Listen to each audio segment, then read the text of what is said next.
கன்னியா ராசிக்காரர்களுக்கு புது பொறுப்புகள் கிடைக்கும். அதுதான் பெரிய அட்வான்டேஜ். கடல் கடந்த தொழில், ட்ரேடிங், இம்போர்ட் எக்ஸ்போர்ட்டு, நிறைய பெரிய ஃப்ரான்ச்சைஸ் எடுப்பது, பெரிய அளவுக்கு டெக்னாலஜி டெவலப்மெண்ட்டாக இருப்பது, ஷேரிலெல்லாம் பெரிய அளவுக்கு சக்ஸஸ் ஆகிறதெல்லாம் கன்னியா ராசிக்காரர்கள் இருப்பார்கள். அலர்ஜி, ஒவ்வாமை, கால்சியம் தொந்தரவு கண்டிப்பாக ஏற்படும். பற்களில் ஏற்கனவே உபத்திரம் இருக்கக்கூடிய கன்னியா ராசிக்காரர்களும் பெரிதாக மாற்றுவார்கள். டாக்டரே தப்பு பண்ணக்கூடிய அமைப்பு ஏற்படும். ஸோ நல்ல டாக்டரை வச்சுக்கணும். ஒரு முறைக்கு 2 முறை பரிசோதனை செய்துக்கிறது நல்லது. பிள்ளைகள் விஷயத்தில் இருந்த பிரச்சனைகள் தீரும். பிள்ளைகளுடைய படிப்பு, உத்தியோகம், தொழில், வியாபாரத்தில் அனுகூலம் காணப்படும்.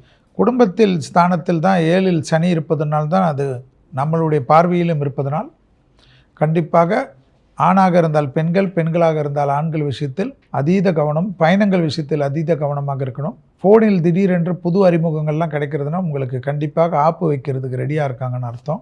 ஸோ அதில் ரொம்ப ஜாக்கிரதையாக இருக்கக்கூடிய ராசியில் கன்னி உண்டு.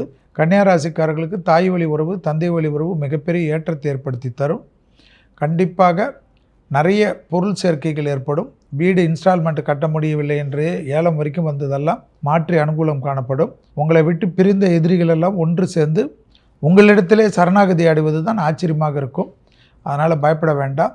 ஸோ கன்னியா ராசிக்காரர்களுக்கு உடற்பயிற்சி என்பது மிக மிக முக்கியம். அலர்ஜி, ஒவ்வாமை, சளி தொந்தரவில் அதீத கவனமாக இருப்பதும் மிக முக்கியம்.